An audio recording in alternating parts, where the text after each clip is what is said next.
Hello and welcome, people. How are you all? Today we shall deal with mistake of fact. Mistake of fact को detail में समझेंगे. It provides that nothing is an offense which is done by a person who is or who by reason of mistake of fact and not by reason of a mistake of law in good faith believes himself to be bound by law to do it. ये तो किताब में जो bare act में लिखी हुई चीज़ definition है वो मैंने आपको पढ़ के सुनाई.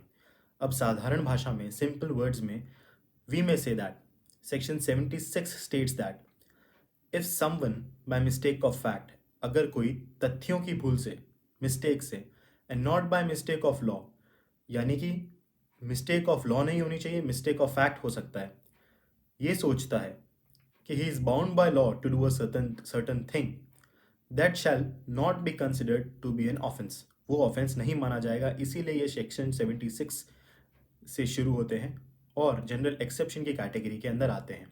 तो यहाँ पे बात ध्यान में रखने वाली ये है कि by reason of mistake of fact, तथ्य की भूल और लॉ की, विधि की भूल नहीं मानी जाएगी. अगर विधि की आप भूल करते हैं तो ये लॉ ये मानता है कि आपको you are bound to know the law, इसीलिए उसको एक्सक्यूज नहीं किया गया है.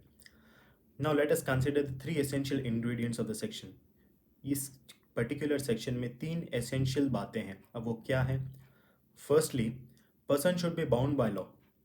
एक पर्सन बाउंड होना चाहिए लॉ से. कुछ वो अपने आप को बाउंड समझे कि ये मेरा कर्तव्य है ये चीज़ करना, I am bound by law. Secondly, in good faith. In good faith he believes to be bound by law. एक बोनाफाइड, गुड फेथ यानी बोनाफाइड तरीके से, यानी बिना इल विल के, बिना मैलिस के वो समझता है कि मैं विधि द्वारा आबद्ध हूँ. और थर्डली और finally, such belief is by reason of mistake of fact and not by mistake of law, जो मैं ऑलरेडी आपको बता चुका हूँ. अब इसमें एक एग्जाम्पल समझिए. अ सोल्जर, जिसका नाम ए बोल सकते हैं हम, fires on the mob by the order of a superior officer in conformative with the command of the law. अब ये पर्टिकुलर सेक्शन का ही एग्जाम्पल है जो मैंने आपको लिया है. एकदम क्लियर है ये example. He has committed no offence. यहाँ पे उसके द्वारा किया गया वो कार्य ऑफेंस नहीं माना जाएगा. क्यों? क्योंकि ये सेक्शन अट्रैक्ट हो जाएगी. अब सेक्शन नंबर 79 के पास जाते हैं. Act done by person justified by mistake of fact. Justified word note कीजिए, justified by mistake of fact, तथ्यों के भूल से justify, believing himself justified by law. अब धारा 76 जो है आईपीसी की, विधि द्वारा आबद्ध या विधि द्वारा आबद्ध या तथ्य की भूल के कारण अपने आप के विधि द्वारा आबद्ध होने का विश्वास कराने वाले व्यक्ति द्वारा किया गया कार्य ये बताती है. कोई बात अपराध नहीं है जो ऐसे व्यक्ति द्वारा की जाए जो उसे करने के लिए विधि द्वारा या तथ्य की भूल के कारण, न कि विधि की भूल के कारण, सद्भावपूर्ण का विश्वास कराता हो कि वह उसे करने के लिए विधि द्वारा न्यायानुमत है. अब सेक्शन 79 है 3 एसेंशियल इंग्रेडिएंट्स. इसमें 3 एसेंशियल इंग्रेडिएंट्स है सेक्शन नंबर 79 में. नेमली और firstly, person should be justified by law as was the section number 76, उसमें भी यही बात थी.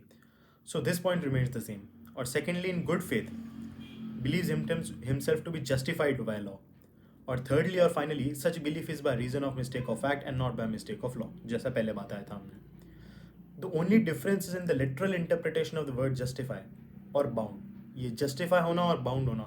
Bound का मतलब हो गया आबद्ध हैं आप, अपने आप को आबद्ध माने, और दूसरा होता है justification. इसके literal differentiation से ही आपको section के meaning में differentiation मालूम पड़ जाएंगे. Now these two sections, namely 76 और 79, have their origin from a legal maxim. एक legal maxim है जो इनको satisfy करती है. उसका है ignorantia shia facit excusat और ignorantia juris non excusat.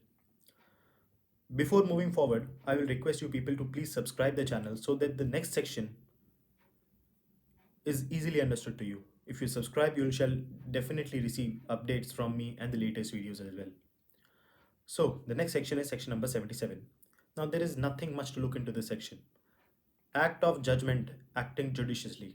It provides that nothing is an offense which is done by a judge when acting judicially in the exercise of power, which is for which in good faith he believes to be given by him by law.